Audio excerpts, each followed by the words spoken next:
te demande de réagir sur des gens d'un Français qui ont été arrêtés sans qu'on sache pourquoi. Et le gars ne veut pas en parler. Parce que, bah ouais, en fait, d'un coup, là, les droits tardés, oh non, tu sais, il y a les deux fils qui se touchent. Merci à tous d'être là et bienvenue dans CKR, le podcast préféré de vos podcasteurs préférés. Nous sommes dans l'épisode 64 en ce mardi 12 novembre, toujours à distance parce que Dr H est en Indonésie. Il veut nous raconter un peu comment ça se passe d'ailleurs. Et ça fait trop plaisir en tout cas de pouvoir continuer à faire tout ça ensemble. N'hésitez pas à nous dire s'il y a un problème, quoi que ce soit. Image, son, on essaiera de régler ça. J'ai évidemment toujours, heureusement, ma chérie Gaëlle Kenny Cagnan derrière la caméra qui nous fait ce setup incroyable et qui gère pour faire en sorte que tout fonctionne. Il y a Mourad Mokadem, le showrunner aussi, qui nous a concocté cette petite émission. Si vous voulez nous soutenir, n'oubliez pas, il y a le Tipeee, il y a les subs. Si vous êtes abonné à Amazon Prime, en plus, vous pouvez nous donner de la force gratuitement. Ça ne vous coûtera rien de plus. Donc, n'hésitez pas. Parce que je vois que là, ça a baissé un petit peu parce qu'il y en a qui n'ont pas encore renouvelé. Est-ce que c'est le showrunner de la cage? Oula, non, non, non. Non, non, non. Que Dieu nous en préserve. Et je voulais dire aussi, avant de commencer, que si vous avez des boîtes que vous voulez que vous voulez nous soutenir avec votre société, et ben vous pouvez le faire. Et il y en a qui l'ont déjà fait. Comme EDTS, c'est un bureau d'ingénierie qui est partenaire pour le recrutement d'ingénieurs et de techniciens en logistique. D'ailleurs, Fego en est son représentant et il est dans le chat. Merci beaucoup pour la force, frérot. Ça nous a aidé de dingue. Il y a Gflox Gangs, cabinet paramédical en Haute-Savoie, qui en plus de ça propose des conseils en phytothérapie, en accompagnement en alimentation thérapeutique et ses participations libres pour tous les cracks de dispo. Donc si vous êtes sur le Discord, vous pouvez aller voir Gflox Gangs. Et évidemment, Elina, Elina, c'est le nom de la société, c'est Cha Food Truck. C'est dans le 91, en Ile-de-France. C'est vraiment un de nos fidèles soutiens aussi, qui nous fait beaucoup plaisir et qui nous donne de la force. Et franchement, ça fait trop plaisir. Donc, merci mille fois à toi. C'est Philippe, il s'appelle Philippe. C'est lui le boss. Et d'ailleurs, il m'a corrigé la dernière fois. Il m'a dit qu'il faisait bien de la cuisine laotienne. Non, pardon, cambodgienne, voilà. Ça ressemble au Laos, Vietnam et Thaïlande, mais c'est pas exactement pareil. Voilà, c'est de la cuisine cambodgienne. Donc c'est important de repréciser. Voilà, voilà. Dr H, on fait un petit point avant de commencer l'émission sur comment ça va toi en Indonésie, comment ça se passe, les entraînements, tout ça. Est-ce que tu tiens bon? Comment tu te sens physiquement parce que c'est assez intense et c'est quoi les prochaines étapes là? Déjà, faut le dire clairement, ça va beaucoup mieux. Ah oui, parce que tu plaignais de ne pas manger de fruits, tout ça, que tu étais dans des conditions un peu compliquées pour dormir, là ça va mieux? Ouais, bah oui, quand tu passes du simple au décuple en termes de fruits, ça fait vraiment la différence. C'est-à-dire que, en gros, dès le matin, j'enchaîne, je crois, 5-6 bananes. Ensuite, je prends le fruit du serpent, qui est c'est un très bon fruit, qui s'appelle Sala en indonésien. C'est un fruit particulier, vous verrez sur internet, c'est très puissant en plus et c'est très bon. Et de l'ananas aussi, pleine fourchette. Donc ça déjà, tu vois, ça c'était cool. Puis là où on sent qu'il y a l'acclimatation, il y a le corps qui commence à s'y faire. Donc tout ce qui est au niveau énergie, je commence à être un peu raccord, je me mets bien. Et là maintenant, j'arrive à mieux tenir les entraînements et on arrive à enchaîner. On fait 2 heures le matin de 8h à 10h. Et ensuite, on fait l'après-midi de 14 à 16h. Deuxième phase d'entraînement. Donc voilà, c'est à peu près. Et pour la suite, comme ça, je te fais la boucle entièrement. Normalement, samedi prochain, je bouge vers le centre de Java, à une ville qui s'appelle. J'ai déjà oublié. Mais je crois que c'est Solan. Mais ouais, c'est pas loin de soi. C'est pas loin de Yogyakarta. Donc c'est vraiment dans le cœur de Java. Et voilà, ce sera le sud d'un long périple que je décrirai plus tard. Ok, putain, c'est ouf. Et normalement, en Indonésie, t'en as jusqu'à quand? C'est jusqu'à mi-décembre? Ouais, c'est ça. Je reste en Indonésie jusqu'au 15 décembre. 15 décembre, ouais. 15 Le 15, le 16, non, 15 ou le 16, je décolle pour Abu Dhabi. Ouais. T'es déjà allé à Abu Dhabi d'ailleurs? Si tout se passe bien. Non, jamais. Ah ouais, donc en plus tu Ça vas. m'a jamais intéressé. Donc là tu découvres, oui, mais c'est bien parce que mais quand on paye le voyage, c'est plus sympa de découvrir les endroits qu'on n'avait pas envie de voir. Oui, On a- tout à fait. Tu vois, moi par exemple, Parfaitement d'accord. parce que par exemple, moi j'ai jamais voulu aller à Dubaï et la seule fois où j'y suis allé, c'est parce qu'on m'avait payé pour un spectacle et là j'ai dit ouais là ok, moi ça me dérange pas, mais j'avais la flemme. Ah oui, oui, oui. Il y a des endroits comme ça, t'as flemme de mettre de l'oseille pour y aller, mais par contre si on t'invite, avec plaisir, on refuse jamais une invitation. Totalement, absolument. Donc ça c'est cool. Donc non bah écoute très bien, on va suivre ces aventures. J'imagine que t'as du mal à, j'ai pas le checké là sur TikTok à pouvoir lâcher des petites vidéos par-ci par-là. Ouais, là, en fait, j'ai pu le faire un peu quand on était au sud Java. Là, c'est un peu plus difficile parce que, tu sais que juste après l'entraînement, à peine tu fais la douche, hop, je tombe quasiment, je dors 1 heure et demie. Et après, hop, tu te lèves, tu dois prendre à manger. Et ensuite, tu t'entraînes. Et là, t'es encore déchiré et tout, tu fais la douche, etc. À un moment donné, je me suis même retrouvé à m'endormir à 19h jusqu'au lendemain. Ouais. Ouais, c'est un peu, c'est un peu, surtout que là, en plus, on fait ce qu'on appelle des séquences de drill, tu vois. C'est assez monomaniaque. En fait, on fait un type d'exercice qu'on répète quasiment tous les jours, d'assaut. C'est des assauts, en fait. C'est un travail en fait, il y a deux travails. Un travail d'assaut Ouais. et un travail de grappling. Donc c'est vraiment, Ouais. l'assaut, on fait ça quasiment, on fait quoi? C'est des phases c'est des phases de 8 secondes, avec 5 secondes de repos et on répète ça 40 fois, en fait. Ah ouais, d'accord. Ah ouais. Tu vois, coup de pied. Ouais, je vois. Ah oui. Non, ok, d'accord. Ouais, donc, C'est bon. oh là là, mais tu vas revenir, tu vas être une machine de guerre là. Quand on va te retrouver en décembre, là, on va le changer. Tu sens déjà quoi physiquement? Que dans tes vêtements, tout un machin là, ça commence à flotter un peu? Ah ouais, mais j'ai prévu le coup, en fait. Je me suis mis un challenge de taille. Et là, je suis déjà arrivé à à la première, entre les deux. Donc, ouais, ça commence à, parce que, pareil, c'est pour ça, comme je prends pas mal j'essaie d'accéder beaucoup de protéines, mais en essayant d'équilibrer tout le reste, hein. Ouais. Ah ouais, là, il y a la prise musculaire qui arrive assez vite. C'est pour ça qu'en gros, il y a le poids qui varie un peu, mais c'est surtout les muscles qui commencent à prendre la place. Donc, ouais, et là, tu le vois, en fait, hein, début des entraînements, la jambe, j'avais du mal à l'envoyer.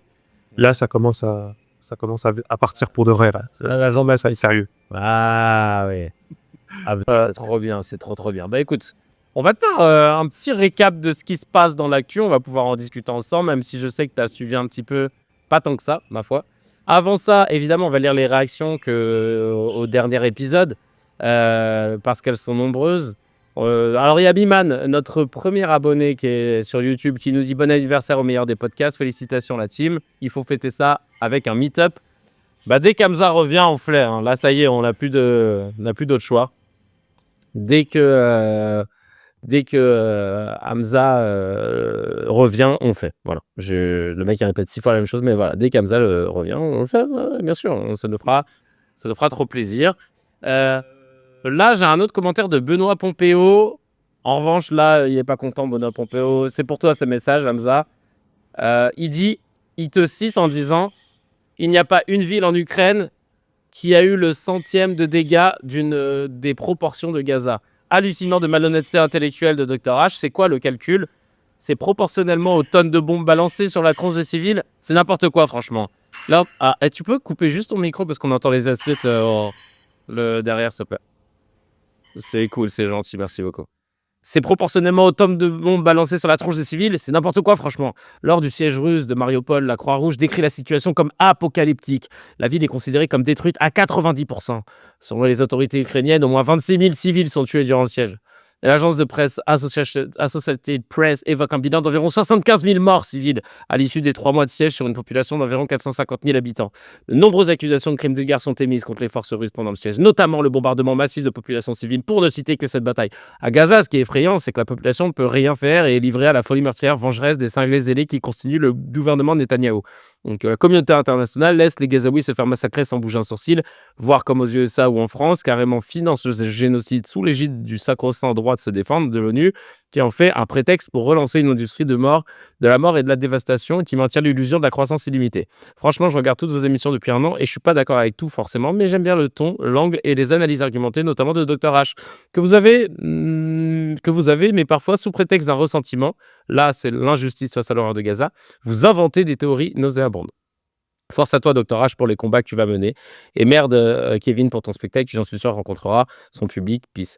Bon, tu vois, après, ça reste quand même un Cracks qui est respectueux, même quand les gens sont pas d'accord avec nous en général, tu vois.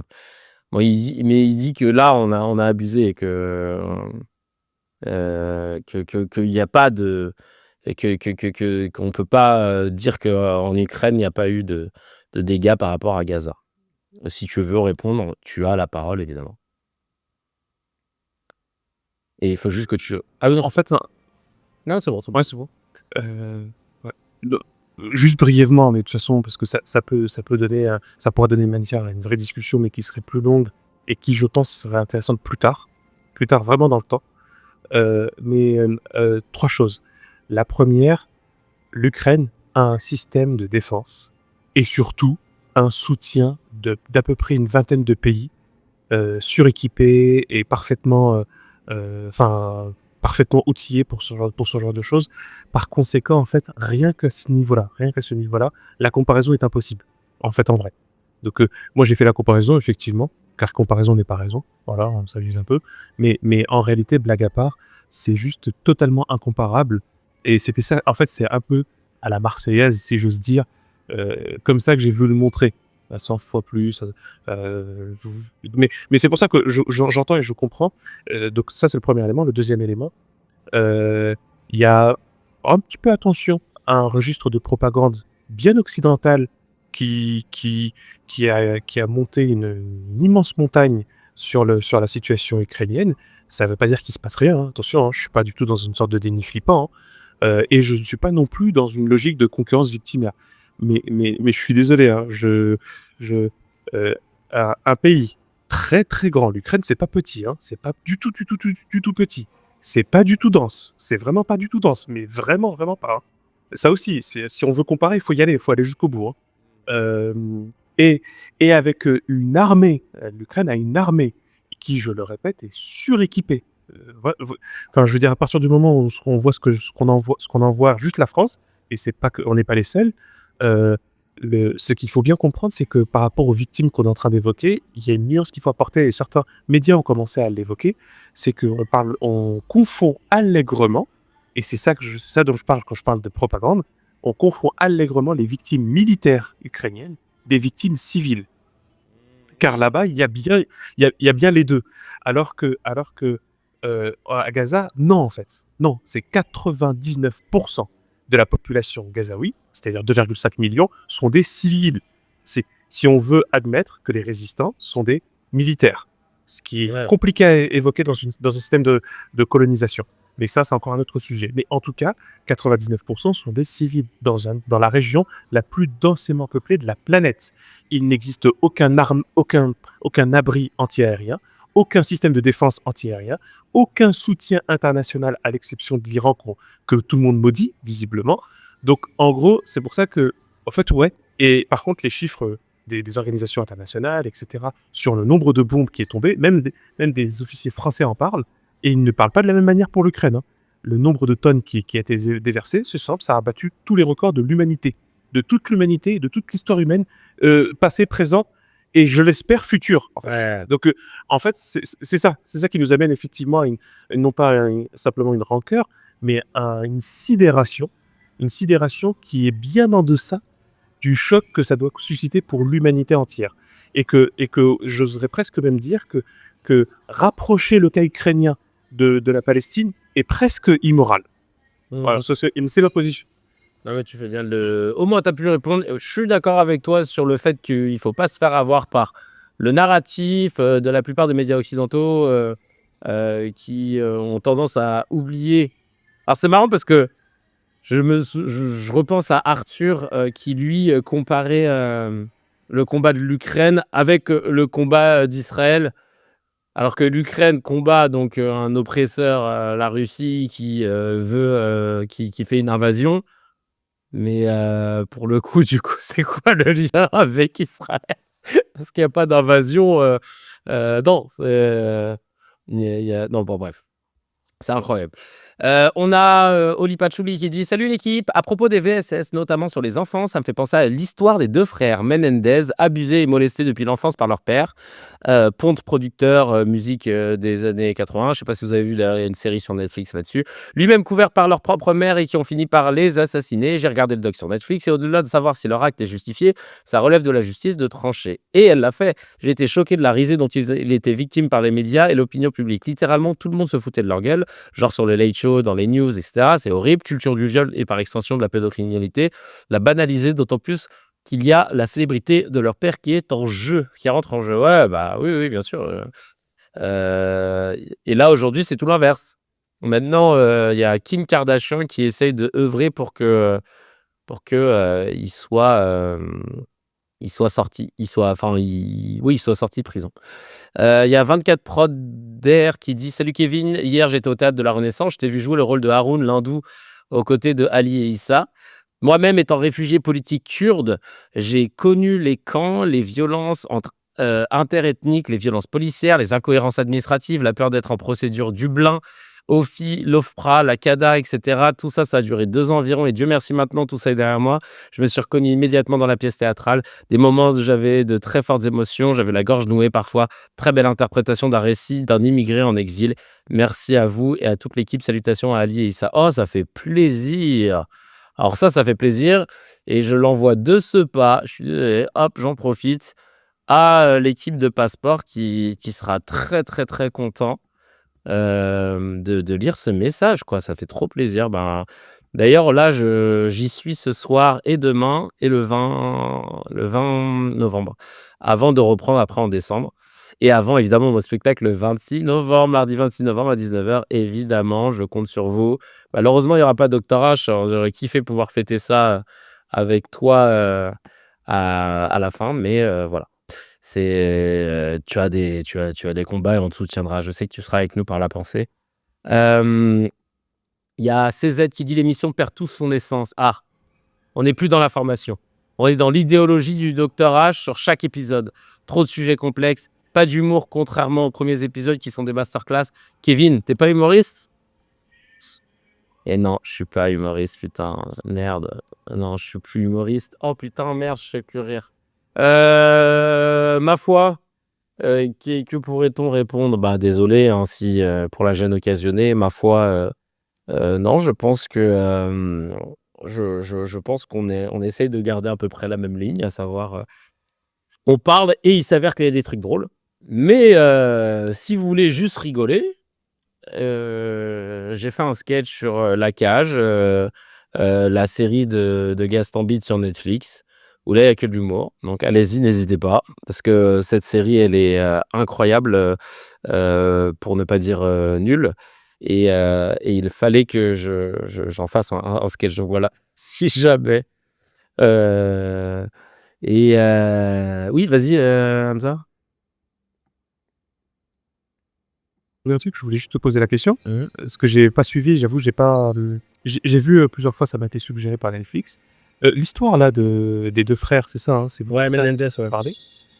Ouais, alors attends, si j'ai bien compris, donc les 2 ont été agressés et violés par, le daron, Ouais, c'est ça? ouais, Et ça a été couvert, qui est un triste classique, par la daronne, ouais, c'est bien ça? ouais. Et à la fin, si j'ai bien compris, les 2 tuent les 2 parents, Ouais, c'est c'est ça? les 2 frères qui tuent leurs parents, ouais. Ah! Ah d'accord. Bon déjà Cheikh, ça c'est vraiment c'est très important et parce que tu les prix qu'ils croyaient prendre, voilà. À un moment donné, ça s'appelle le karma, ça s'appelle, ce que tu veux, la roue de la justice. Mais c'est choquant ce que tu racontes en tout cas, ouais. Et le truc de oui, le commentaire est très intéressant. Enfin, voilà, par rapport à ça, je suis, bah, c'est du coup, je je trouve que l'esthétique, je sais pas, l'esthétique de l'affiche de Netflix, elle est trompeuse en fait. Moi, je t'assure que je croyais vraiment qu'on était en train de que ça parlait encore de nouveaux tueurs en série qui faisaient ça même limite à 2, et tout ça, donc j'avais vraiment aucune envie de regarder. Mais là, du coup, ça me donne un tout autre intérêt à ce sujet-là, donc c'est effectivement, c'est choquant cette question, comment ils ont été pris en dérision, et cetera. Mais ça, c'est un classique, hein, c'est un sempiternel classique. En tout cas, et pour juste terminer sur le le commentaire, bon, alors déjà parce que ça c'est toujours très facile, mais c'est toujours important de regarder les choses. Non, en fait, être factuel et analyser ce qui est factuel, ça ne s'appelle pas de l'idéologie. Il faut ouvrir un dictionnaire pour comprendre ça. Je suis désolé des fois quand j'ai un ton relou, mais je fais ce que je veux. Et, voilà, c'est par exemple considérer justement qu'être factuel c'est de l'idéologie. Ça c'est de l'idéologie. Voilà, c'est ça, c'est la boucle. Donc et c'est ça que ça. Mais après je sais que pas mal de gens ont du mal à faire la distinction parce que beaucoup de gens font effectivement la confusion et que comme aujourd'hui on est dans un univers médiatique qui est effectivement très idéologisé et donc très peu factuel, bah oui, à un moment donné, on commence à confondre un peu tout et son contraire. Exactement. Voilà. Bah, c'est bien de remettre l'église au milieu du village. Alors, on passe à la petite news HMD, la petite news qui fait plaisir. Et là, c'est le gouvernement français, hein, attention, qui va permettre dès le 1er janvier 2025 à chaque citoyen de consulter un psychologue gratuitement. Chaque citoyen français pourra se rendre une fois par mois chez le psychologue et sans prescription par un généraliste. Attention, pour obtenir une gratuité totale, il faudra impérativement se rendre chez un professionnel agréé par l'État, dont le site monsoutienpsy.abeli.fr fournit la liste. Je trouve ça pas mal, hein, à titre personnel, parce que je vais vous citer cette phrase de Luc Sanzoni, mon ancien manager et metteur en scène. Sa femme est psy, et il me disait l'importance du suivi psychologique. Pourquoi? Ouais, il faut voir dans les faits, comme ils le disent dans le chat, là, Liluen. Mais en fait, il me disait, tu sais, à l'école, on apprend à lire, on apprend à écrire, on apprend à parler, mais on n'apprend pas à communiquer. Et du coup, parfois, on a du mal à exprimer ce qu'on ressent. Et il y a des choses, tu vois, très violentes qui peuvent nous arriver dans le ressenti et qu'on n'arrive pas à exprimer et qui vont nous gangréner et potentiellement, voilà, me dire que potentiellement après ça part ça part en trauma, quoi, tu vois. Donc je me dis, bon, dans les grandes lignes, dans l'idéologie du truc, c'est cool. Mais après, ouais, voilà, faut voir est-ce qu'il y a beaucoup de psys qui sont agréés. Parce que c'est vrai que c'est dur déjà de trouver des bons psys. Maman Zèbre le dit dans le chat. Et la liste est jamais à jour, c'est une galère d'immiomèse. J'ai lâché l'affaire direct pour un suivi hors parcours. Ah, bah tu vois. J'imagine qu'il doit y avoir des choses comme ça. Tu voulais dire un truc là-dessus, Hamza? Si tu peux en parler justement, alors en fait en gros, c'est pour ça que c'est toujours il n'y a pas plus énervant que les fausses bonnes idées, en fait, Ouais. tu vois. Et ça, c'est une constante chez tous les gouvernements depuis ces 30 dernières années, voire les 40 dernières années. Ouvrir la consultation psychologique, donc ce qu'on appelle aller voir un psychologue ou une psychologue clinicien, clinicienne, c'est extrêmement important, c'est une très bonne chose. Euh, J'y suis très partisan et surtout que maintenant les psys sont en train d'évoluer. Quand je parle du corps, hein, du corps des psys, est en train d'évoluer parce qu'ils se débarrassent de plus en plus du freudisme et des psychanalyses moribondes. Ça, c'est une excellente chose. Il y a encore du chemin, mais c'est une excellente chose. Et ce qui est très énervant, parce que ça, je le sais, je connais les coulisses, c'est que les psys me le disent, c'est qu'en fait, cette technique-là que fait le gouvernement, ce qu'ils veulent faire, c'est qu'ils veulent faire rentrer les psys dans un giron qui, je serais pas surpris, je suis même certain que c'est des médecins qui sont à la manœuvre. C'est toujours un peu les mêmes, hein. Vous aurez compris. Parce que ils disent agréé. Mais attendez, mais pour être psychologue clinicien, il faut être agréé par, c'est ce qu'on appelle le numéro ADELI.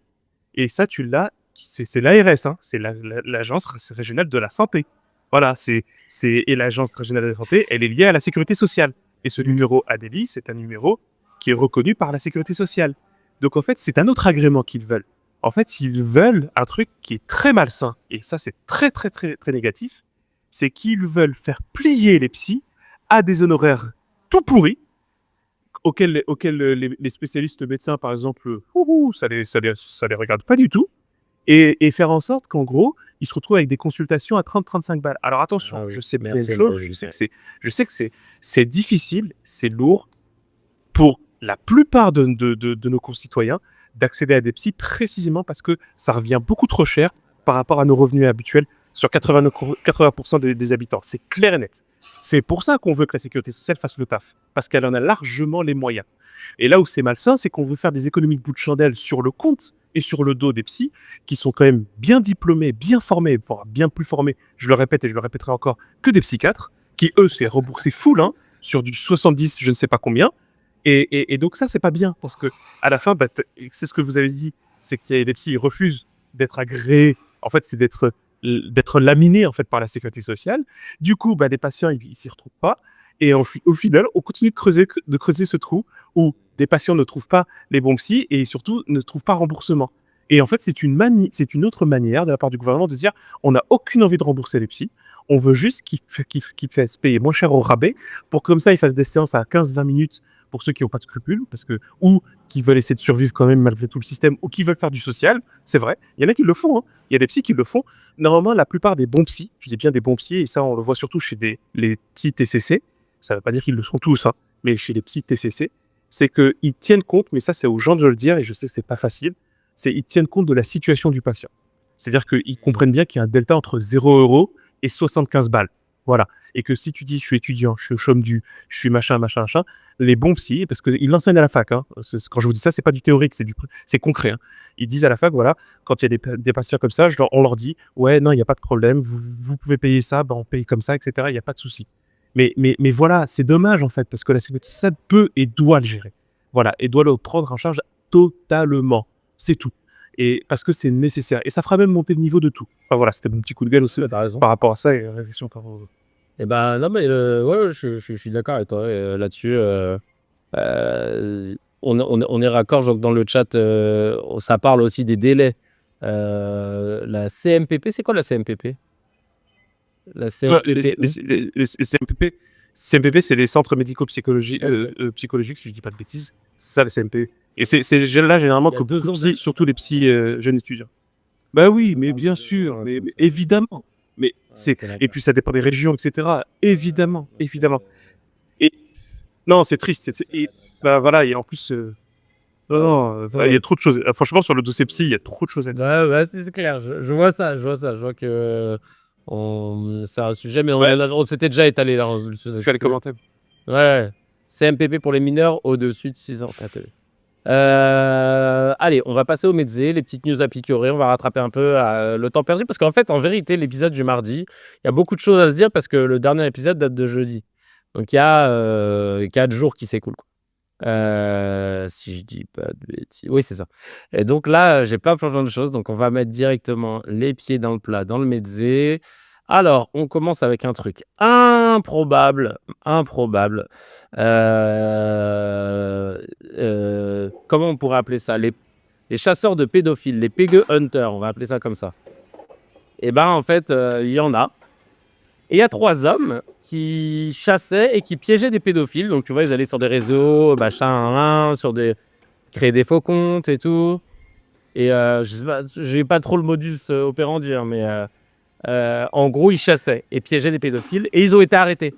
Et ils vont être présentés à la justice sous prétexte que nul n'est censé faire la loi à la place de l'État. Qu'est-ce que vous en pensez? Il y a des commentaires.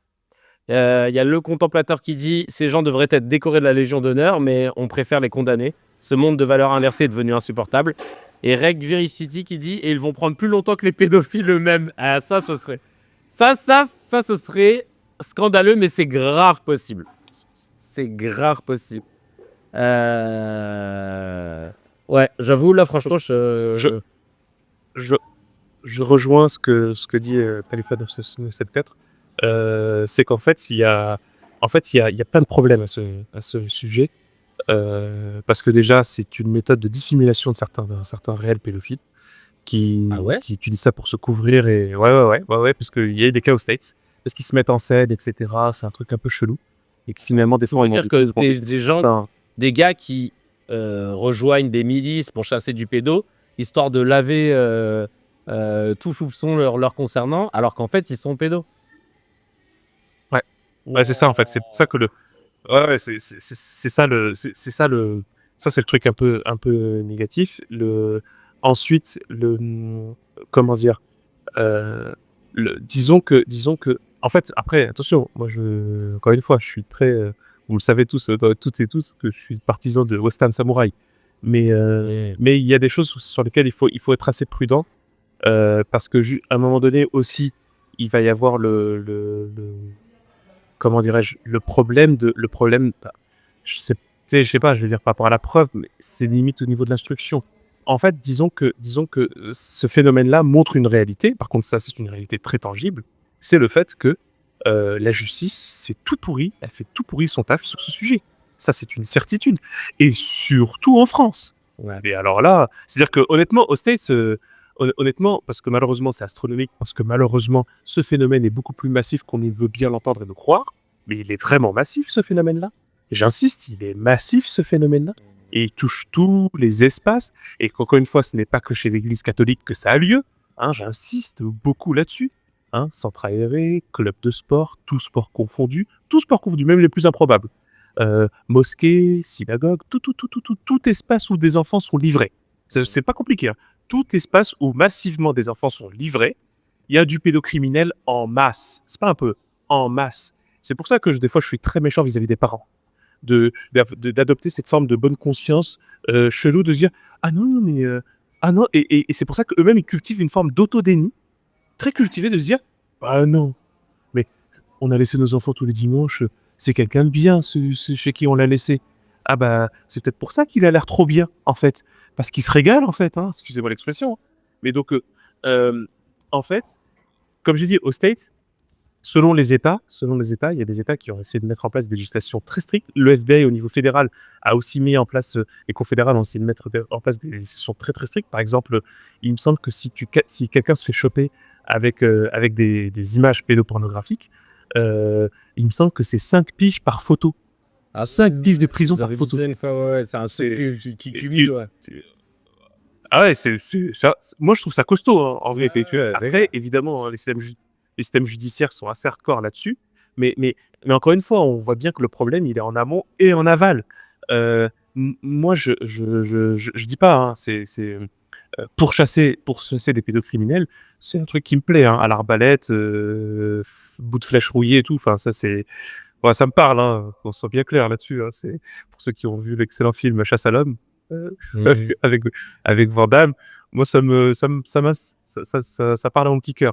Ouais. Mais réellement, il y a vraiment le problème de la dérive sur le fait que qui on chasse en fait, tu vois, c'est qui on chasse et qui chasse. Voilà, Ouais. on est forcément dans ce delta-là. Mais ouais, voilà. Ouais, faut. Mais vraiment, pour le coup, c'est marrant parce que tu vois, je pensais que les gens allaient plus être. Je vois notamment dans le chat, unilatéral sur le sujet, mais pas du tout, tu vois. Genre, c'est bien, ça me rassure, ça veut dire qu'il y a aussi quand même beaucoup de gamberges et c'est ce qu'on veut dans ces guerres. C'est que, en fait, notre instinct primitif pourrait nous donner envie de vouloir sauter sur l'occasion en disant ah bah non, qu'est-ce que fait l'État? Il faut défoncer les pédos, machin, nan. Mais effectivement, il y a plein de sous-couches qui montrent que, il y a une façon de combattre, la pédocriminalité, qui n'est pas exploitée et tu bien exploité et tu bien expliqué, pardon, que ce soit par nos comportements, par la façon dont, la justice, peut avoir, tendance à être un peu laxiste sur certains points et cetera. C'est toutes ces choses-là qui font que ça continue, tranquille dans le plus grand des silences. Non, c'est super intéressant, on va changer de continent, on passe, à Gaza. Il y a eu un massacre, à Gaza ce dimanche matin. Israël a complètement rasé la maison d'une famille qui s'apprêtait à prendre son petit déjeuner, faisant au moins 25 morts, dont 13 enfants, laissant des corps déchiquetés. Désolé si vous êtes en train de bouffer. Et c'est des actes qui sont à la fois terroristes et génocidaires, hein, on le répétera jamais assez, même si je vois qu'il y a une cabale contre Émeric Caron, où on l'accuse de placer des cibles sur le dos d'Arthur et compagnie, enfin, force à lui parce que c'est du n'importe quoi. Chaque semaine, je préférerais ne pas avoir à parler de ça, comme me dit Mourad, mais se taire, c'est être complice. Et en fait, on a tellement peu de moyens médiatiquement, face à ce qui se passe, que je me dis que le petit média qu'on a, le petit cercle d'expression qu'on possède, on se doit de rappeler que même si légalement, aux yeux du droit international, la condamnation pour génocide n'est pas tombée, les différents rapporteurs de l'ONU ont tous parlé de risque génocidaire. Et quand on va sur les petites lignes qui expliquent quelle case doit-on cocher pour savoir s'il y a génocide ou pas, le gouvernement de Netanyahou les coche toutes. Donc, c'est pour ça qu'on se permet de donner la réponse avant que le prof rende les copies, quoi. Tu vois, là, c'est comme si, tu sais, on avait un devoir de mathématiques. La réponse est soit A, soit B. Bon, là, nous, on a vu toutes les réponses. On sait combien on va avoir à la fin quand le prof va rendre les copies. C'est juste que là, on attend. Et son problème, c'est que le prof, le temps qu'il rende les copies, il faut compter parfois 1 an, 2 ans, 3 ans. C'est juste ça. Mais nous, on sait, tu vois. Je veux dire, il n'y a pas de débat là-dessus, malheureusement. Enfin, on pourrait en avoir, mais malheureusement, il n'existe pas. Ou alors, ils sont toujours en défaveur des gens qui vont à l'encontre du narratif que les médias ont choisi de défendre Netanyahou sur ce point de vue-là. Donc, non, mais c'est chaud. Hein. C'est vraiment... Ah, attends, on a Kempachi dans le chat qui dit « T'as vu ce qui s'est passé à ma fac ? Jean Moulin, Lyon 3, c'est Yael Braun-Pivet qui a été invité et toute la fac s'est rebellée contre sa venue en soutien à la Palestine. Ça se retrouve sur BFM TV. Ah merde. Ouh là là. J'imagine même pas ce qu'ils vont sortir. Hein. Ouais, bon, je sais pas si t'avais entendu toi parler de cette histoire-là, de ce que j'ai raconté, Hamza, ou pas du tout. Malheureusement, oui, j'ai pas du tout entendu cet énième crime de guerre et donc cet énième acte génocidaire. Mais j'ai envie de dire, relevons 2 choses essentielles. C'est pour ça que c'est dramatique et c'est pour ça que c'est préoccupant. La première, sincèrement, soyons clairs, hein, quand tu te lances dans une entreprise génocidaire, tu peux pas revenir en arrière. Ça, c'est la vérité. Et donc, toutes les personnes qui sont partie prenante de ça et qui sont des soutiens de ça, ils peuvent pas revenir en arrière. Ils peuvent pas dire « Ah merde, ah on s'est trompé, ah non mais ouais, on a tué 200 000 personnes, mais c'était pas le but au départ. » Donc c'est pour ça que tout ce qui finit par sortir de la bouche n'est que odieux en fait. C'est innommable et c'est odieux. C'est dommage collatéral. Fallait pas être là. C'est limite, pas de bol, fallait pas être là. Puis c'est la guerre, mes pauvres vieux, hein, c'est la guerre. C'est drôle parce que c'est dans le meilleur des cas, si ce n'est pas du soutien et de l'apologie de génocide, c'est de l'apologie du terrorisme. Ouais. C'est ça le terrorisme en fait. Tous les groupes terroristes du monde, qualifiés comme tels, considèrent qu'ils font une guerre. C'est tout, ils disent tous ça. Donc en fait, on peut dire ce qu'on veut, mais dans le meilleur des cas, vous êtes des terroristes. Donc ça va, vous choisissez, hein, si vous voulez. Hein. Et c'est très facile pour nous de comprendre ce qu'est un terroriste quand on dit oui, c'est quelqu'un qui tue selon son idéologie, et quand on parle notamment des terroristes islamistes, parce que selon leur interprétation du Coran, ils ont décidé d'appliquer la charia et de commettre des actes de terreur en s'appuyant sur leur livre saint. Je tiens à rappeler qu'on n'a pas besoin de fouiller, hein, parce que Netanyahou prend la parole assez régulièrement que dans ce sens-là, lui ou ses vassaux. Il fait la même chose. Il légitime son intervention quotidienne et ses massacres quotidiens en s'appuyant sur la Bible, sur l'Ancien Testament. Et tu te dis, c'est la même chose en fait. C'est quoi la différence? Parce que vous êtes, surtout en France, en fait, encore une fois, on parle avec le prisme français. En France, on sait qu'il y a une aversion pour tout ce qui est du ressort de la religion. On est très laïcard maintenant. On est très... ouais, il ne faut pas mettre la religion, machin. comment les laïcards, ils arrivent à justifier, à être du côté d'un gars qui lui s'appuie sur son livre saint pour justifier de ses exactions. C'est ça qui me rend ouf quand même. Parce que les laïcards auraient dû être normalement les premiers à être anti-Netanyahou, à dire putain, bah, on l'a déjà dit, nous on le répète, on a un pays laïque, nous on supporte pas les religions, vous le savez très bien, on est Charlie, on est ci, on est ça. On peut pas accepter qu'il y ait un gars qui tue des gens et qui en plus de ça a un discours messianique, etc. Tu vois. Et là en fait non. D'un coup, on passe sous le tapis toute cette rhétorique religieuse de Netanyahou, alors que pour moi, elle est centrale et j'ai jamais compris pourquoi on la remettait pas à chaque fois sur le devant de la scène quand on débat sur les plateaux télé. Parce que pour moi, c'est central. Dans un pays laïque, on devrait vraiment pas du tout être d'accord avec tous ces discours-là et on devrait être constamment, en fait, en train de punchliner sur ce détail en disant bah ça nous parle pas parce qu'on n'est pas comme ça, bah nous on va pas soutenir, bah nous on peut pas accepter machin. En fait c'est dingue. C'est pour ça que je comprends pas. Alors attends, fais pas de généralité, je suis athée et justement je ne soutiens pas un gouvernement qui s'appuie sur les religions pour justifier ses actes. Oui bah c'est ce que j'ai dit, non? En tout cas on dit la même chose.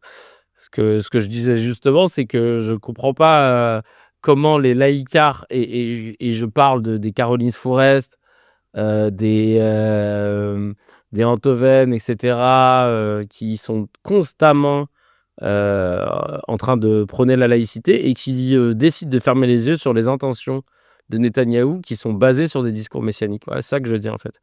Je pensais à ceux-là, les laïcards, je pensais pas, heu oui, voilà, c'est parce qu'ils soutiennent pour des oui et puis ça laïcart, ça signifie pas athée, hein. Laïcart, c'est ceux qui prônent la laïcité, mais dans le sens où, il faut qu'on ressemble tous à un modèle plutôt que la laïcité hem, genre dire, qu'on respecte toutes nos différences et alors je vois qu'il y a un débat sur le terme terroriste. Apache qui dit: je suis vraiment pas fan du terme de terroriste, il permet beaucoup trop de saloperies et si aujourd'hui il est déjà utilisé contre des gens qui tentent de se défendre ou de défendre des victimes, demain il sera utilisé contre des opposants politiques et on sait bien que les anards seront bien touchés dans le tas.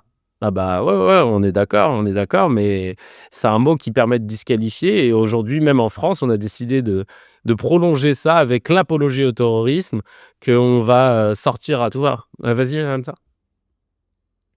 Oui, mais d'ailleurs, alors c'est super intéressant ce que tu dis, Apache, parce que justement, en fait, c'est que c'est rigoureusement l'inverse. C'est-à-dire que précisément, le terrorisme a été d'abord inventé pour discrédit politique. C'est d'abord ce terme-là. Et plus exactement, d'ailleurs, je le fais très vite, mais c'est très intéressant à creuser comme histoire, c'est que là où il a commencé à gagner sa définition réellement pénale, dans les États occidentaux démocratiques, hein, avec des belles guillemets, c'est précisément dans une logique de lutte contre les anarchistes. Interpol, qui est né à Lyon, hein, a été faite sur l'impulsion de toutes les grandes bourgeoisies et noblesses européennes et américaines pour absolument tout faire pour mettre fin aux partisans de la propagande par les faits, la magnifique propagande par les faits développer comme Malatesta, qui était la ligne, en fait, l'une des lignes les plus importantes de l'anarchisme, parce qu'il y a différents courants dans l'anarchisme, mais c'était l'une des lignes les plus importantes parce que la plus efficace. Et que justement, en fait, c'est une manière de criminaliser, bah en fait, c'est simple, hein, c'est de criminaliser la révolution. C'est aussi simple que ça. En fait, ils ont trifouillé dans leur cerveau étriqué, ils se sont dit, comment qu'on fait pour que 1789 ne se produise plus jamais? Pour que 1848, plus jamais? Pour que 1870, même pas en rêve? Ah bah, oui, mais il faut dire que c'est des criminels, en fait. Comme ça, les braves gens qui pourraient être tentés de suivre cet exemple-là et cette idée-là, radicale, hein, c'est ça le radicalisme politique, verront que, ah non, c'est pas bien d'être criminel, faut jamais être un criminel, le criminel c'est mal. Et bah, trouvons un bon terme. Et voilà, c'est clairement comme ça que c'est fait, et effectivement, ça se confirme aujourd'hui quand on l'utilise pour criminaliser. C'est-à-dire que des députés ont été convoqués par la police sur la base de ce concept. C'est ouf ça. Ça, c'est très, très, très, très, très grave. Dans toutes les dictatures, c'est ce qu'on fait depuis déjà des décennies, hein. Faut le savoir, ça, hein. C'est très, très, Et quand on suit les dictatures de près, on le sait, hein. Voilà. ouais, non, c'est très, très, très grave. Et on va continuer un peu dans le très, très, très grave avec le match France-Israël qui aura lieu jeudi et qui va être placé sous haute surveillance. On parle de 4000 policiers mobilisés pour le match, pour s'assurer la sécurité et le bon déroulement de ce match. Emmanuel Macron va assister à ce match. En temps normal, il ne l'aurait pas fait parce qu'il s'en bat les couilles, parce que c'est un match sans enjeu. Et alors là, évidemment, j'ai l'impression qu'ils font tout pour cristalliser l'événement et pour être sûr qu'il se passe quelque chose. J'ai l'impression qu'ils veulent être sûrs qu'il se passe quelque chose en affirmant avec autant de vigueur qu'on va mettre tous les moyens nécessaires sur ce jour-là. Je suis sûr que si en fait on n'avait pas du tout parlé du fait que... alors il y a eu un précédent, c'est le match du Maccabi Tel Aviv en Ligue des Champions face à l'Ajax Amsterdam qui s'est très mal déroulé à la fin du match notamment. Mais on va revenir là-dessus. En fait, là, du coup, Israël recommande carrément à ses citoyens de ne pas aller au match France-Israël ce jeudi. Et Bruno Retailleau a décidé que les drapeaux palestiniens seront interdits au Stade de France. Sinon, c'est pas marrant. Là,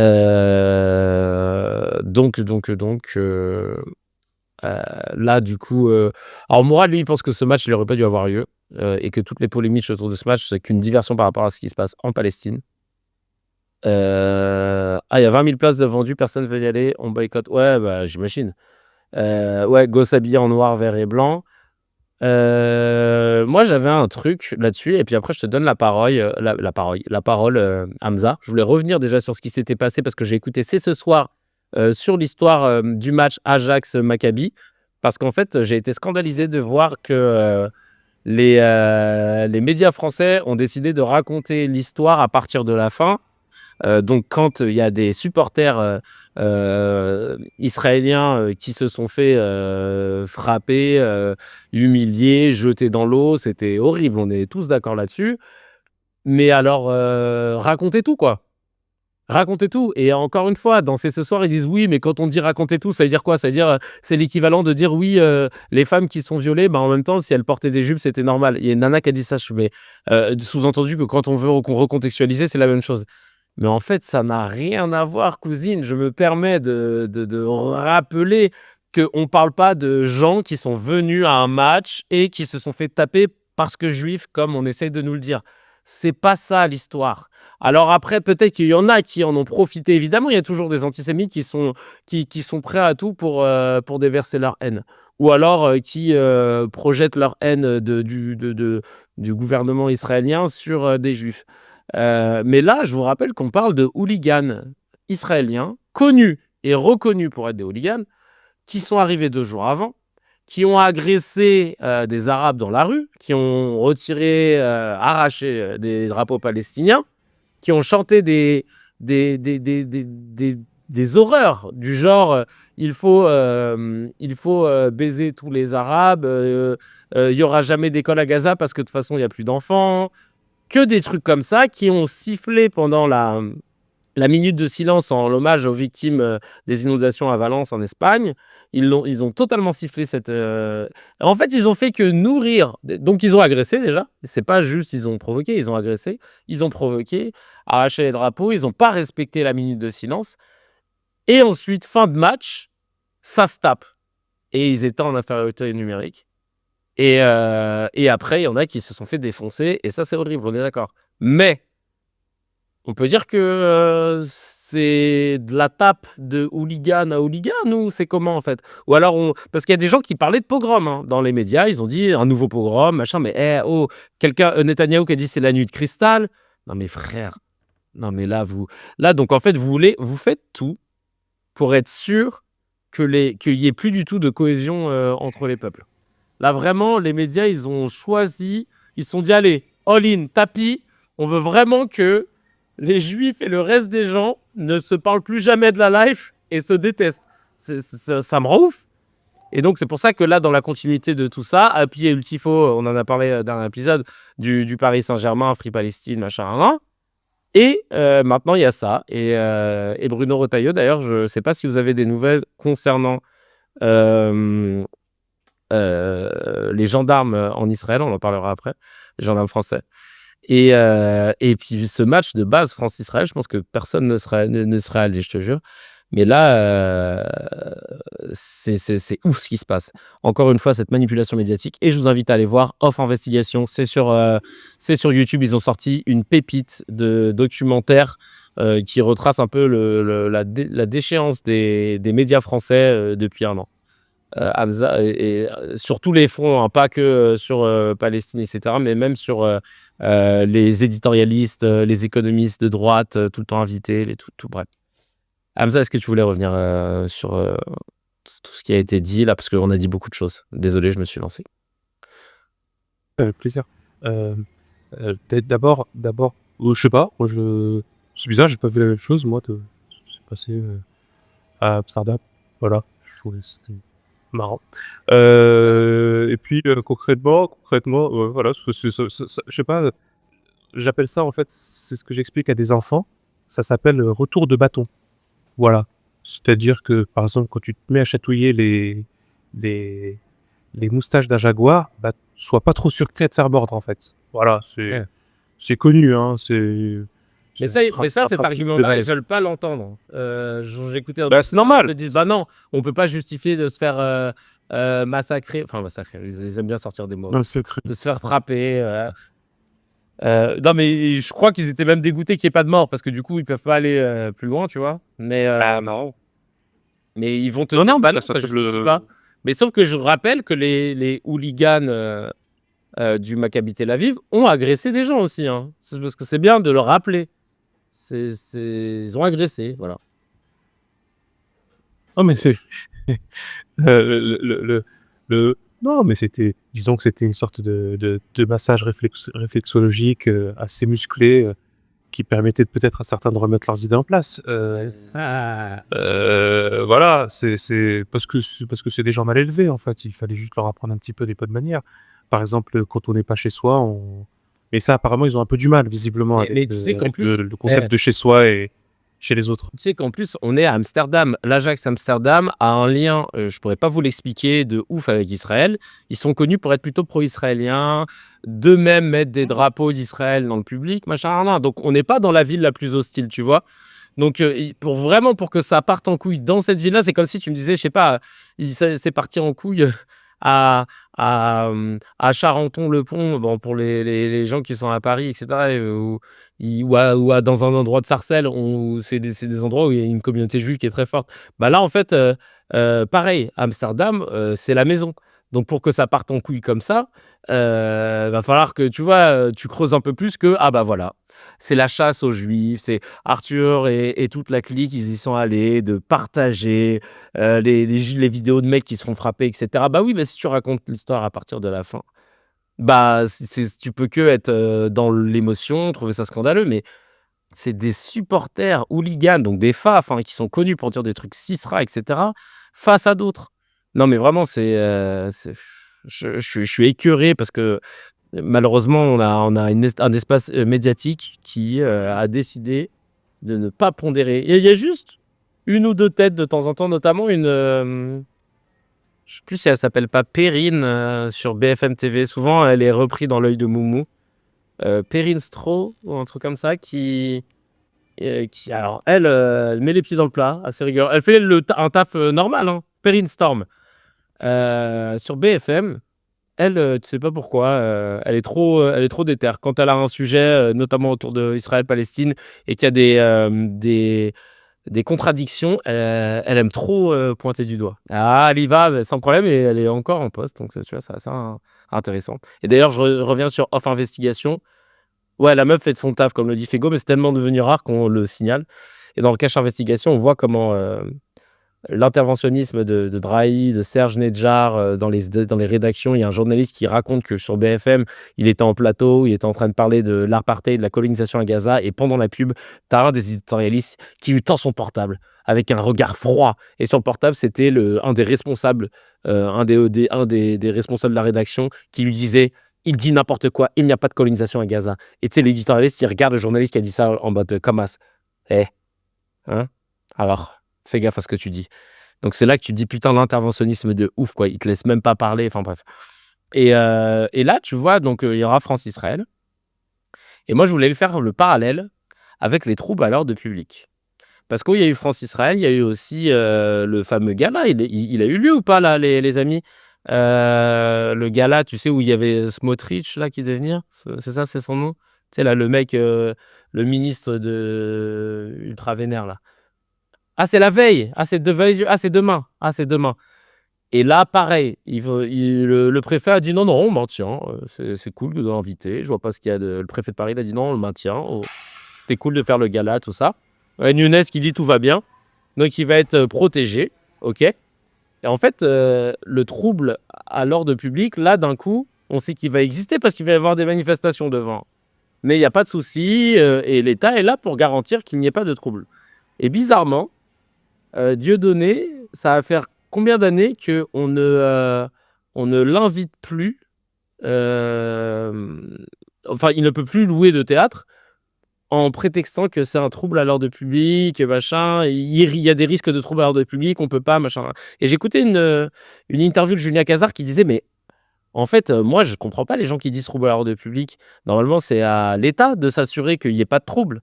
Tu peux pas ne pas faire un événement parce que tu as peur qu'il y ait un trouble, parce que justement, tu dois t'assurer qu'il n'y ait pas de trouble. Et j'ai l'impression que, alors, j'ai pas une impression, ils utilisent ce prétexte pour faire en sorte que Dieudo ne puisse plus jouer. Ok, fine. Alors qu'en vrai, demain, Dieudo, il joue dans une salle. Enfin, je sais, les gens sont passés à autre chose. Tout le monde s'en bat les couilles. Hein. Et là, bizarrement, France-Israël, ou alors Smotrich qui est invité au gala. Là, non, il n'y aura pas de trouble, alors qu'on est vraiment en tension internationale de dingue. Non, c'est pas grave, même s'il y a des troubles. Bah, t'es sûr qu'il n'y aura pas de trouble? Non, mais de toute façon, on a mis 4000 policiers en plus. Ah bah, 4000 policiers en plus, c'est que normalement, c'est que là, tu t'es dit qu'il y avait un trouble, là. Mais t'annules pas. Mais là, t'annules pas, tu vois. Et ça me rend ouf comment tu peux utiliser, quand ça t'arrange, des termes, quoi. Voilà, donc je voulais faire ce parallèle-là. Oui, comme les condamnations pour apologie au terrorisme, voilà. Voilà. Mais regarde, c'est très intéressant. C'est-à-dire que voilà, très objectivement, hein, pas d'idéologie, très objectivement, la Cour internationale de justice a déterminé qu'il y avait au minimum un début de génocide, au minimum, et qu'elle a même considéré qu'il fallait mettre fin aux actes de guerre qui dépassaient le droit international. Voilà, si on veut être très précis dans les termes, voilà ce qui a été dit. Il y a des poursuites qui ont été enclenchées, on a bien dit enclenchées, donc pas totalement abouties, mais enclenchées. C'est qu'un début, évidemment, mais ça veut quand même dire quelque chose de la part de la CPI, qui est une instance internationale. Voilà. Ensuite, il y a eu des déclarations explicites relayées par la presse internationale et locale, nationale, de certains ministres israéliens, en l'occurrence Smotrich, qui est clairement un fanatique religieux de la pire espèce. Nous avons des faits, c'est-à-dire des milliers et des dizaines de milliers de victimes civiles, et ça, personne ne le nie, pas même les Israéliens, d'ailleurs. Hein, voilà. Tu vois, donc on a tout ça, et Smotrich va venir en grande pompe, gala, protection, tout ça. De l'autre côté, nous avons un médecin, si je ne dis pas de bêtises, un médecin qui était à Gaza, qui a réussi à sortir de Gaza, qui a témoigné de ce qui se passe à Gaza, et qui, lorsqu'il arrive à un aéroport parisien, il est recalé, et on lui dit, t'as pas le droit de rentrer, tu fermes ta gueule à tout jamais, et si tu veux chercher les emmerdes, on va te mettre en prison. Voilà ce qui est en train de se passer. C'est-à-dire que, en gros, je vais résumer ça purement et simplement, le loup et l'agneau. Et la morale extra La Fontaine de le loup et l'agneau, c'est quoi la loi du plus fort? C'est je fais ce que je veux parce que va te faire foutre. C'est aussi simple que ça. Voilà. Parce que je le peux. Et que l'enjeu, c'est de comprendre, parce qu'on n'a pas assez dit de cette conclusion, c'est qu'il ne faut ni être un loup, ça c'est mauvais, hein, c'est tomber dans la bassesse du criminel qu'on veut combattre, et certainement pas être un agneau. Il faut être un berger muni d'un fusil à pompe. Voilà, c'est pour clarifier le truc très simplement. Voilà. Là, ouais, super. Merci beaucoup de nous rappeler cette fable qui marche divinement bien. Et on reste du côté d'Israël avec cette histoire des 2 gendarmes français qui ont été arrêtés en Israël, à Jérusalem, dans un domaine appartenant à la France, le domaine national français de Eleona. Et sur LCI, Samantha de Bendern, chercheuse, a déclaré que cette arrestation et après cette arrestation, qu'une chose qui pourrait excuser les Israéliens, ce serait si les gendarmes avaient l'air d'origine maghrébine arabe.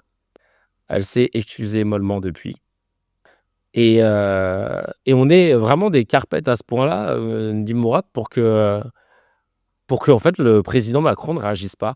Je vais même vous dire, même les plus gros patriotes, tu vois, droitardés, pro-France et tout, là, je sens qu'il y a un cas de conscience dans leur tête parce que, tu vois, pour l'instant, ils étaient plutôt pro-israéliens parce que, bah, comme ça, ça entretenait un discours, anti-immigrationniste, arabe, on mélange tout, musulman et tout, là, hein. Et là, tu sens que moi, je suis allé voir Cro-Blanc, un de nos fans qui avait dit qui se moquait des chiffres de CKR il y a quelques mois sur sa chaîne, de facho. Il a pas fait de vidéo là-dessus, dis donc. Ah bah ouais, ah c'est chiant de, faire une vidéo, d'ailleurs on sait pas encore, hein, personne n'a ouais, il y a un mec du RN, il a préféré parler de ce qui s'était passé à Amsterdam plutôt que, et sur BFM, il lui disait, «Non mais vous voulez pas réagir, à ce qui s'est passé?» BFM ou France Info. «Vous voulez pas réagir aux gendarmes français?» Bon, écoutez, moi, je pense que ce qui me choque le plus, c'est quand même ce qui s'est passé à Amsterdam. Oui, mais attends, là, on te parle, t'es français, chacal. À Amsterdam, il s'est passé un truc violent entre des Israéliens et des Néerlandais. Donc la France n'a rien à voir dans ce truc-là, tu vois. C'était pas un club français, c'était pas. On te demande de réagir sur des gens d'un Français qui ont été arrêtés sans qu'on sache pourquoi. Et le gars ne veut pas en parler. Parce que, bah ouais, en fait, d'un coup, là, les droits tardés, oh non, tu sais, il y a les deux fils qui se touchent, là. C'est comme si tu leur disais, ouais, il y avait quoi avant la vie? T'es là, t'as un mur dans ta tête. Et ben là, c'est pareil. Le mur, on l'a vu tout de suite, ils ne veulent pas en parler. Et j'ai trouvé ça scandaleux. Parce qu'en fait, c'est un territoire qui appartient à la France, comme le dit Shishonk dans le chat. Ça, c'est comme une ambassade, en fait. C'est-à-dire qu'une ambassade, même si elle est dans un pays qui n'est pas le pays d'origine de l'ambassade, c'est considéré comme le sol du pays d'origine. Oui, vas-y, Hamza. Alors, très brièvement, mais oui, c'est un incident extrêmement grave qui montre encore une fois davantage, de manière objective, un phénomène de tutelle en fait de la politique française et c'est plus qu'inquiétant, hein, voilà, mais bon, il faut qu'on clarifie là-dessus. Une, de deux, oui, alors il faut comprendre que c'est un truc assez particulier qui est assez important dans toute la Palestine. C'est que en fait, il y a différents lieux qui appartiennent au domaine national français.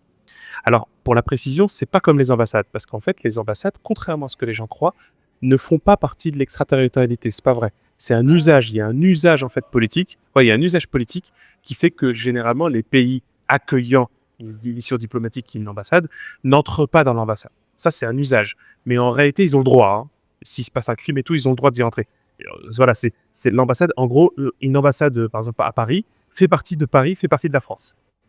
Tu vois, même si c'est. Mais dans les faits, évidemment, comme on dit, les gens ils s'installent. Par exemple, l'ambassade américaine, tu vois tout de suite les militaires américains, machin, ils te montrent que non, c'est chez nous. Mais dans les faits, juridiquement, c'est pas vrai.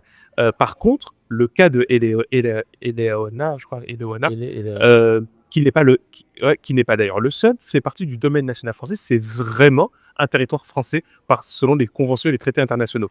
Ça appartient vraiment à la France. C'est géré exclusivement par la France. C'est vraiment un morceau, c'est un morceau de ville, c'est un morceau. Ah ouais, c'est directement géré. Et il me semble en plus que s'il y a des ministères de tutelle, donc là par contre c'est très différent. Hein. C'est pour ça que c'est des gendarmes qui sont là. Absolument, c'est vraiment très très très grave. Et ça c'est un précédent. Hein. On sait toujours pas pourquoi ils sont fait arrêter. Oui, oui, tout à fait. C'est tout à fait ça. C'est complètement. Mais ça, je veux dire, au minimum, ce que nous on peut percevoir comme observateur, c'est de la pure provoque. Clairement de la pure provoque, et à laquelle est très habitué d'ailleurs Israël. Et là, en fait, c'est aussi une démonstration. Voilà, encore une fois, une démonstration du loup et de l'agneau. Hein, une démonstration de va te faire foutre. Voilà, la France va te faire foutre. C'est tout. Et si t'es pas content, c'est pareil. Et parce que oui, là clairement, il n'y a absolument aucun motif légitime. Mais rien.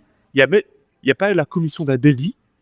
On parle de gendarmes qui accompagnent le ministre des Affaires étrangères. Ils ont même pas évoqué un soupçon de, je sais pas, de drogue. Parce qu'il faudrait ça. À la limite, il faudrait ça. Et même là, ils pourraient pas.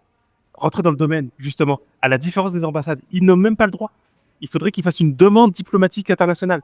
Non, mais Et c'est pour ça. donc on est d'accord qu'en temps normal, normalement, ça c'est un scandale diplomatique et là qui a totalement été étouffé, enfin comme si c'était rien, Voilà. quoi. Voilà. Et ça en dit très long sur notre gouvernement actuel et la politique française actuelle, qui est même pas à genoux. Elle est complètement en carpette. Voilà, c'est une serpillière. Et ça, c'est une honte. Pour ceux qui ont un peu un sentiment national ou patriote, ce qu'ils veulent, eh ben, c'est une honte suprême. Mais bon.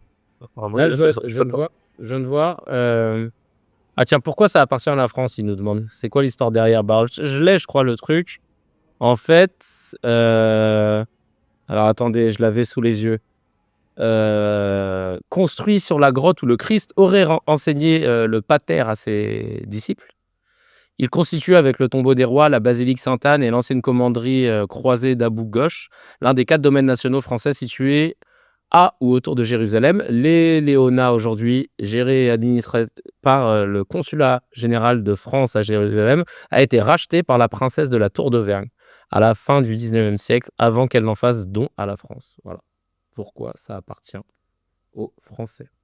Et il y a différents comme ça. Il y en a différents. Il y a une chapelle aussi. Il y a différents quoi comme ça dans toute la Palestine, hein, qui appartiennent au domaine national français. C'est un statut très spécial. c'est ouf. Et c'est marrant parce que souvent, regarde, Et c'est pour ça que tous les articles, ils s'arrêtent à 5 jours, tu vois, mais il n'y a pas de suite. C'est-à-dire que là, le dernier article, là, j'ai BFM TV en plus, on n'est pas sur on n'est pas sur Mediapart. Dans un communiqué, la police israélienne a assuré que les 2 gendarmes, au départ non identifiés, bah oui, ils avaient juste un polo avec écrit gendarme et et des armes et tout, avaient refusé l'entrée du site aux agents israéliens chargés de la sécurité de Jean-Noël Barrot. Jean-Noël Barrot, qui est notre ministre des Affaires étrangères. Le ministre israélien des... Attends. Oui, c'est ça, hein, Jean-Michel... Jean-Noël, pardon. Jean-Noël Barrot. Jean-Noël Barrot. Et le ministre israélien des Affaires étrangères a pour sa part nié être à l'origine de tout incident diplomatique. Il a affirmé dans un communiqué que les questions de sécurité ont été clarifiées à l'avance lors des discussions préparatoires avec l'ambassade de France en Israël. En réponse, une source diplomatique française indique que cet incident n'en restera pas là, d'autant qu'il est aggravé par les allégations mensongères diffusées par les autorités israéliennes. Bah, crois-moi, chacal, que ça va en rester là. Hein, parce que vraiment, on a eu comme le dit Monsieur Google dans les commentaires, le jour de l'incident, beaucoup de vidéos, ensuite plus rien. Il y aura rien. Comme t'as dit, c'est resté là, c'est resté là. Ah ouais, non, ça va. C'est bien resté là. Là, ça, vraiment, là. Je reviens. Ah ouais, non, mais et tu vois, c'est pour ça que je suis étonné que tous les patriotes, là, et notamment même les gens, les FAF, tout ça, là, qui sont toujours en train de te parler de la souveraineté de la France et tout non-stop, même Zemmour, je suis choqué qu'il n'y ait pas eu un truc chez eux de wow, là, ça c'est non, ça c'est non. Bah, non, en fait, ça c'est oui, apparemment, parce que. C'est ce qui caractérise tous les nationaux et nationalistes débiles de la planète. C'est qu'en fait, ils sont obsédés. En fait, ils sont obsédés par quelque chose qui, en fait, n'osent pas avouer, c'est-à-dire par une sorte de fantasme racialiste répugnant et intolérant. Et ils cachent ça sous la question de l'amour du drapeau, dont en fait, ils n'ont absolument rien à battre. En fait, ils ont une peur bleue que d'autres personnes prennent leur place ou prennent une place équivalente à la leur. Ils sont frustrés à l'intérieur d'eux-mêmes. Donc, en gros, c'est pour ça. En gros, ils ont davantage de la haine de l'autre que de l'amour de leur terre et de leur patrie et de leur histoire. C'est ça la vérité, en fait. C'est une constante. Hein. C'est une constante et tu trouves ça partout dans le monde, hein, malheureusement. Il y a des pays qui en ont plus que d'autres, hein, évidemment. Mais c'est une constante, en fait. Comme on dit, c'est comme ceux qui ont peur de cette question de, par exemple, qui ont peur d'une culture ou d'une religion qui vient. Bah, en gros, c'est la preuve que tu crois que dalle à ta culture et ta religion. Parce que si tu as peur que des personnes qui arrivent vont tout chambouler, c'est que ton truc, il est pas solide. Hein. C'est que c'est pas très, très, très au point dans ton machin. C'est la même chose. C'est que de la mauvaise foi de toute façon. Bah, et on le voit encore. Ouais, là, je viens de checker sur Bardella, le compte X de Bardella et de Zemmour. Il n'y a pas de mention aux gendarmes et à cette affaire. C'est dingue quand même.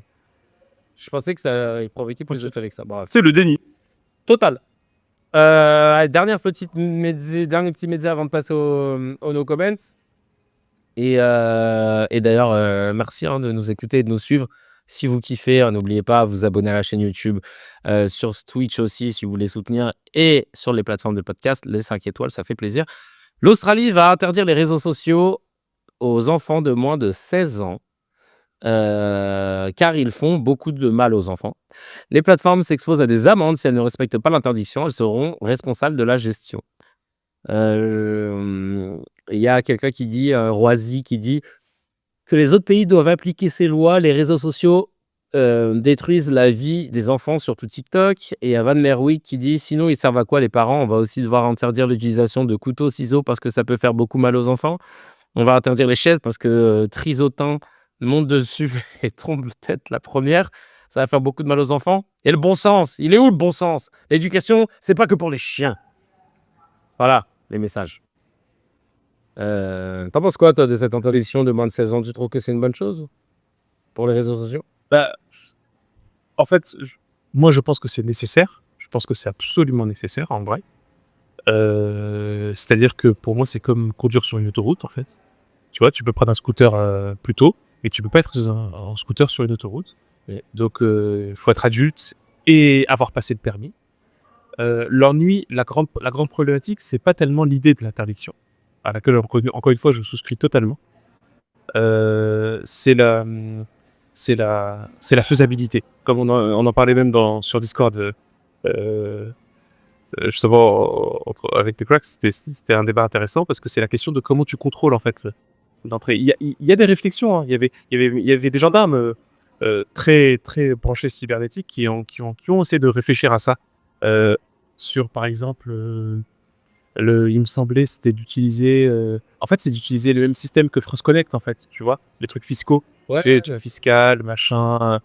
Alors évidemment, un gamin peut vraiment déterminer, peut s'amuser à les retrouver, à les choper, mais il faut quand même faire un effort. J'ai envie de dire, et surtout, c'est signaler, parce que en gros, seuls les identifiants des personnes majeures, voilà, et donc des 16 voire plus encore, vont avoir un numéro d'identification nationale. Ça, c'est pas du tout difficile à produire et à gérer, et qu'en fait, et là justement. Il va y avoir la question de la notification.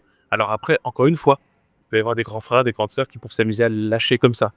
Ça, c'est tout le problème. C'est tout le problème. Et il y a aussi là, ce sera la responsabilité des parents, du coup, tu vois, pour surveiller les autres, machin. Ouais. Il y a aussi l'autre question, donc je ne sais pas si c'est envisagé de la même façon. Ce grand truc qui pose un vrai problème, parce que c'est un vrai truc sournois, c'est les réseaux sociaux dans les jeux. Ah ouais, en ligne. Ça, c'est vraiment un truc dégueu. C'est un repère total aux pédocriminels. Là, il y a le cas de Roblox qui c'est immonde ce qui s'y produit.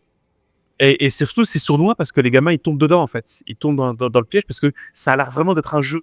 Et même les parents qui sont pas forcément outillés, ils sont pas tous des âgés ou des geeks, hein, les parents ils disent c'est un truc de gamin. En plus ils voient que la classification du jeu lui-même est Peggy 7+, ce qu'on appelle donc c'est autorisé à plus de 7 ans. Donc ils disent c'est bon, ça aussi hein, tu vois. Et il y a un gros taf à faire là-dessus. Voilà. Là, c'est pour dire qu'il y a un gros taf à faire là-dessus. Moi je suis très partisan en tout cas de cette limitation, mais encore une fois il faut qu'on réfléchisse sérieusement ensemble à la faisabilité et à la technicité de cet aspect. Ouais, c'est clair. Je pense que moi aussi, je suis d'accord. J'ai pas d'enfant et pourtant, je pense que 16 ans, c'est bien, c'est une bonne barrière d'entrée. Parce qu'en fait, du coup, tu te sentiras moins seul si, par exemple, tu sais, parce qu'il doit y avoir des cas comme ça de parents qui sont ultra stricts là-dessus. Genre, jusqu'à tes 16 ans, t'as pas de portable et t'as pas de réseaux sociaux. Et le problème, c'est que le gamin, il se sent exclu socialement parce que tous ses potes ont des téléphones, ont des réseaux sociaux et tout.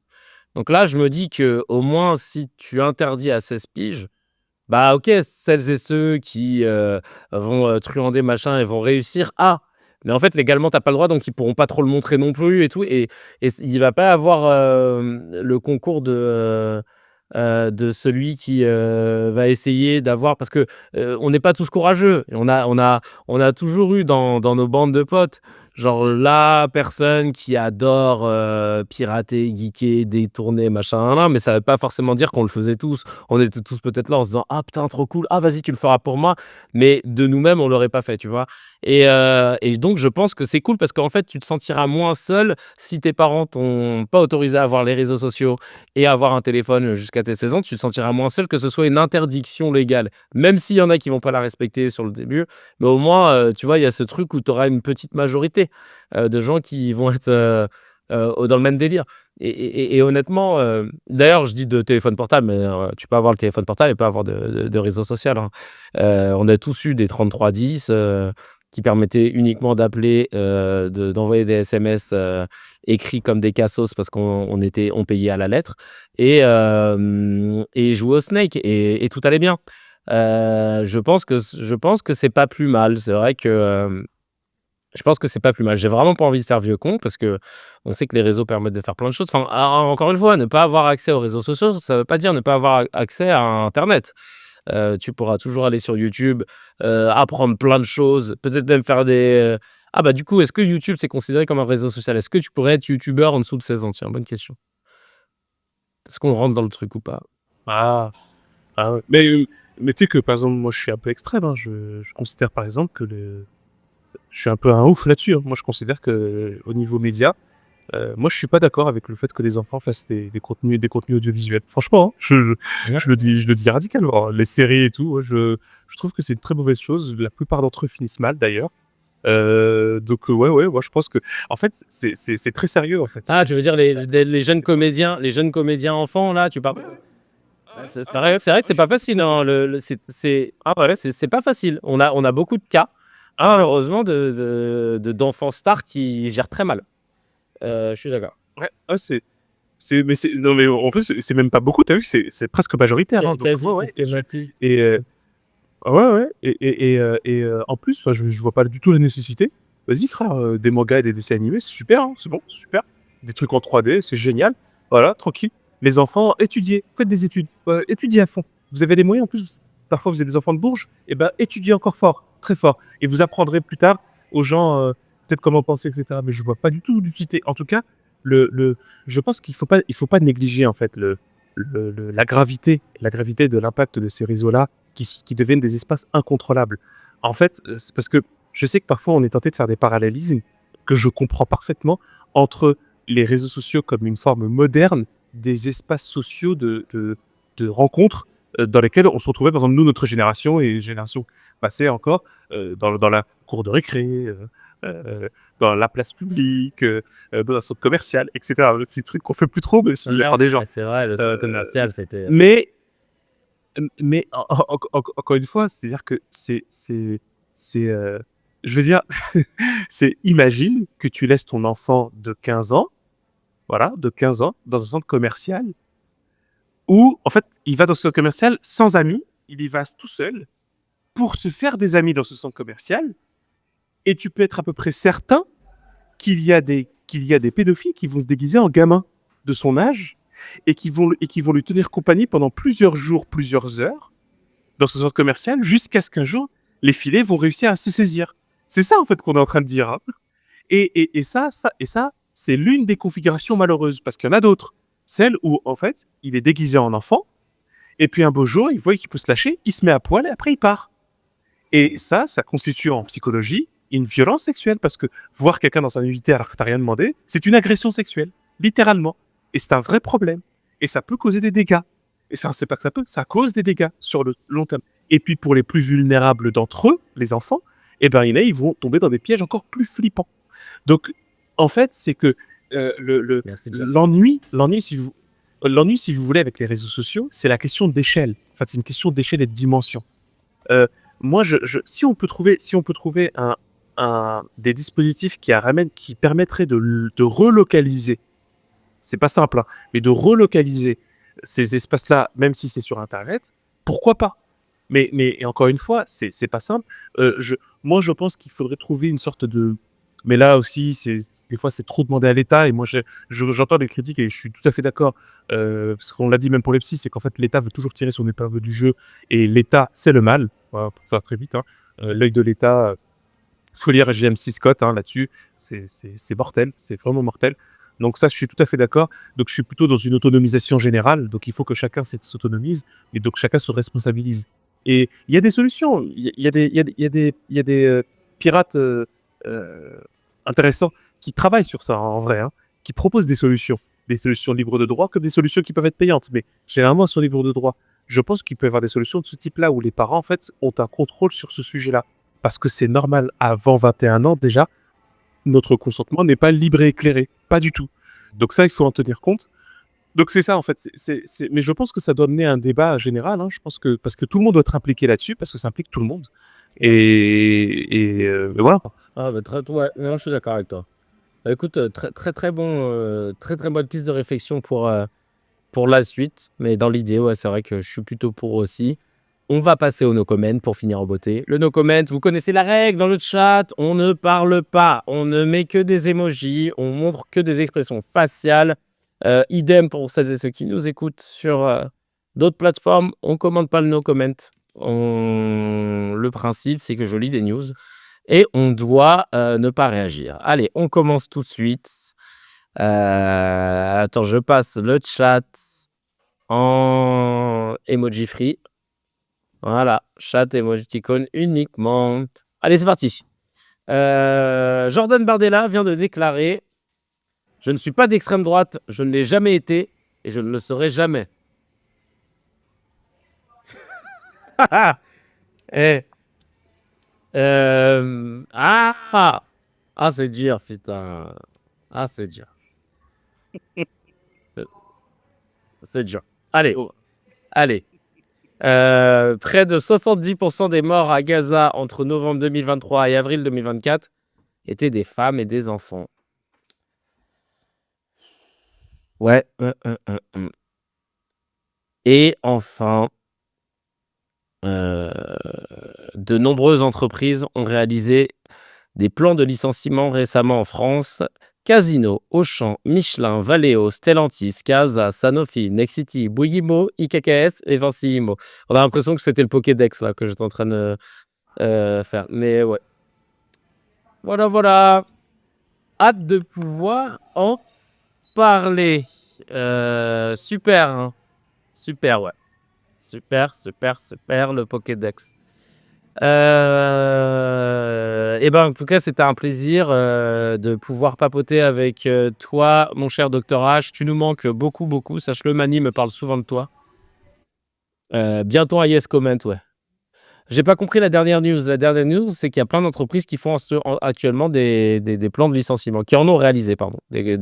Donc, qui ont licencié énormément de personnes. Voilà. Tu veux que je te refasse le Pokédex ? Casino, Auchan, Michelin, Valeo, Stellantis, Casa, Sanofi, Nexity, Bouygues, IKKS et Vinci Immo. En tout cas, on est dans la merde pour 2025 en résumé. Voilà, si on peut... à peu près 100 000 personnes concernées. Ah ouais, dinguerie. Je suggère, c'est pas comme maintenant, je suggère aux gens d'aller regarder les chiffres de ces entreprises. Voilà, et leur progression. C'est juste ça, voilà. Voilà, juste histoire d'avoir tout le contexte. Voilà. Ouais, parce que c'est dur. Ah oui. Oh oui. En tout cas, merci beaucoup, Dr H. Plaisir de pouvoir refaire le monde avec toi. On se retrouve jeudi, normalement, si tout va bien. Tu seras ici, normalement, dans ce spot. C'était bien, hein, franchement. Ouais, normalement, là, ça va. Là, j'ai trouvé mes marques, là, donc c'est bon. Sauf que malheureusement, après jeudi, je vais bouger et j'espère que ça va être, qu'il y aura des bonnes connexions. Ouais. Bonnes conditions de connexion, mais normalement, c'est pas une petite ville. Ah. D'accord. Ouais, non, c'est pas une petite ville, donc ça devrait pouvoir le faire. Je l'espère bien. On croise les doigts. Parfait. Merci à vous toutes et toutes de nous suivre. Merci à ma chérie Gaëlle Cagnan. Allez vous abonner à sa chaîne YouTube. Il lui reste plus beaucoup d'abonnés pour atteindre les 1000 et passer enfin ce cap de pouvoir rentrer dans le gang des monétisables et tout. Donc, allons lui donner de la force. Vous vous abonnez à sa chaîne. Il reste plus beaucoup de monde. Ou une quarantaine, même pas, ça y est, et ça le fait. Il reste une quarantaine de followers pour que... 47, me dit-elle dans l'oreillette. Donc voilà, Mora Mokadem, merci beaucoup aussi pour le showrunning. Et puis on se dit à jeudi alors. Allez, ciao.